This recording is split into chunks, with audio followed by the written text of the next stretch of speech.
This is Talking Trade Sports for the SA Sports. Welcome to Talking Trade Sports Podcast. This is a podcast episode where I'll be talking about my favorite player, Luka Doncic. As you guys know, I do sports podcast episodes, and so today's topic is Luka Doncic. It's about why I love Luka Doncic. It's about him as a player, him as a whole, and why he's my favorite player. And then talking about how he can help the Lakers win next season and be the first seed, second seed, or third seed. So welcome, guys, to Luka Doncic. Why is Luka Doncic my favorite player? Well, it started all off when he got drafted. When Luka Doncic was drafted in his rookie year, I believe I was a freshman in high school or in 8th grade. I really didn't care too much about Luka Doncic, but when I saw the rising star and him rising up in the league, I knew that he would be a force in the league quickly. I knew Luka Doncic was changing the game already just by how he plays. Luka slowly manipulates defense by just being himself. And when he was when that first season came and they were like 33 and 49, I didn't think nothing of it too much, right? But there was one game where Luka Doncic went off. It was the Houston game. Luka Doncic went off against the Houston Rockets, and that game changed a lot about Luka Doncic, in my opinion, because in my opinion, that established Luka as a player and established himself as a whole in this league. Luka Doncic didn't just make his name known; he made his presence known. And very quickly, Luka Doncic became one of my favorite players. It went from Dennis Smith Jr. to Luka Doncic because the Mavericks didn't have an identity. The Mavericks were looking for their franchise player, and now they finally had a new franchise player. They finally had a new baby Dirk in Dallas. I remember my mom and dad were talking about, is this the next? They're saying this is the next baby Dirk, and it quickly was. Luka Doncic was a superstar. He was his team's he was my favorite home team's Mavericks new star. And they were looking for, and they found him. I mean, he took the world by force, and he never looked back. Now, the second season, COVID season, I was a sophomore in high school. So, I was sophomore in high school. Yeah, so that was my freshman year. So, sophomore in high school, man, this season, Luka took the Mavericks he didn't just take it by force this season. He went with it, and he led the Mavericks to the playoffs. The Mavericks were, when COVID happened, they were 40 and 27. And the Mavericks were playing the Nuggets when COVID happened. And the Mavericks were 5th or 4th in the West. And they were playing great. I thought they were playing well. They were 4th, 5th, or 6th, I remember. Because that year they finished 6th. Yeah, my memory just came up. And so, Mavericks were playing well. Boom, COVID happens. I believe they won that game too. And then Mavericks come back. They have COVID happen, and then they play the Clippers first round. Now, this series against the Clippers will start a long rivalry against the Clippers. That the Clippers got the best of them until 2024, which I will talk about later. But 2020 was a stepping stone year for Luka. Mavericks would lose 4-2 in the opening series, but they saw improvement. They saw growth. They made their first playoff appearance since 2020, and that infamous game winner that Luka had in the bubble that established himself as a star in Dallas. Then we have 2021. Now, 2021. This is 2020. Yeah, this is 2020 to 2021. Yeah. So this year the Mavericks make the playoffs and they play the Clippers. Yeah, they played the Clippers again. This is my junior year, they played the Clippers again. They took the Clippers to 7 this year, and this year they failed again. They came up close. So they played the Clippers in back-to-back years, and they failed and they came up close. Kristaps Porzingis was a disappointment. I remember this, y'all. Kristaps Porzingis was a disappointment. He was just a disappointment, and he failed us. Mavericks just didn't have enough star power that year.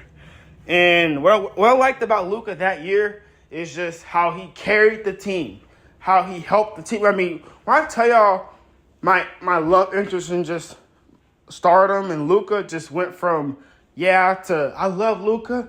It went from yeah to great. I remember my parents got me a Luka Doncic jersey, not even asked for one. They just bought it as a gift, and that was one of my favorite gifts of all time. It's just why I'm thinking about starting a Luka Doncic collection, because I just love him as a player and just what he's done for the community of Dallas and how he's helped the city.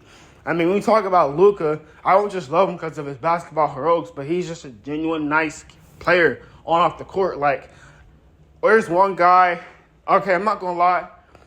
I had this sports media internship in Oklahoma, and one thing I can say about the players of Oklahoma City is I genuinely love their character and them as a person. Like, when it comes to just them as a whole, they're just genuine great people. Like, the people of Oklahoma are genuinely great people. And when I was watching the vlogs for Jared McCain, he's one of my favorite players. I've been keeping track of this dude since he was doing TikToks at Centennial. But this man is a genuine great guy, and that's what I see in Luka. Luka's a genuine, great, humble guy. When I saw Luka, he was always smiling, doing soccer tricks. I mean, that's what made me like the guy, because I can relate to Luka myself, you know. But people crap on Luka because of how slow he is. He doesn't play defense, but he gets the job done. And if you get out there and you get in front of Luka, you can't even guard Luka. You can't even take on Luka. So that year, it was a stepping stone for Dallas. Another stepping stone for Dallas. Their second playoff appearance in a lot of years. And so, although they did come up short, they had a 3-2 lead, but Kawhi and PG took over. And that was the last prime version of Kawhi that we saw for a long time.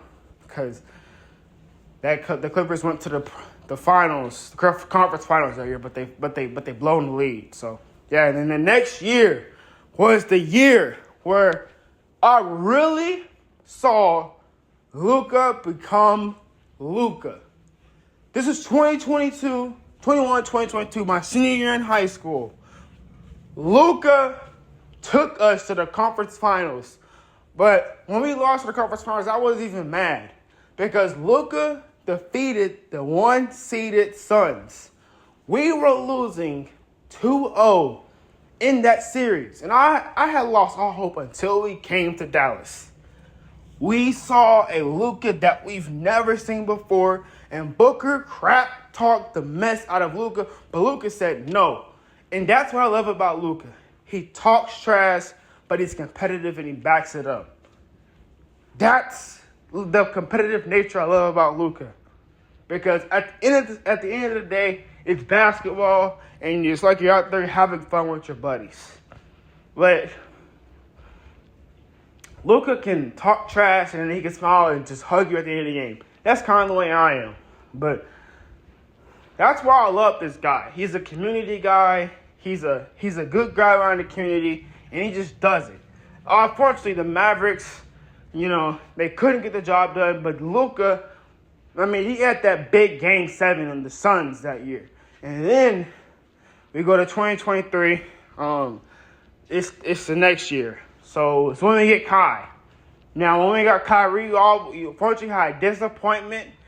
We didn't make the playoffs that year, but it was a setback that led us into greatness. Because 2024 came around, that was one of my best years as a Maverick fan. We made the NBA Finals. We beat the Thunder that year. The Thunder were a 1 seed. They were back in their prime days. So this is OKC's first learning lesson, and this was they won the finals that next year. But if what happened in 2025 didn't happen, I believe that we probably might have would have beat OKC. I'm not saying we would have, but we might have would have beat OKC, because OKC was the last team. Before the Spurs beat them this year, we were the last team they lost to. So, yeah. But, yeah. 2024 was an epic year, man. It just made me love Luka even more. Luka Doncic became I'm not going to lie, I started glazing him. Just top tier. 2025 came, the horrific thing happened.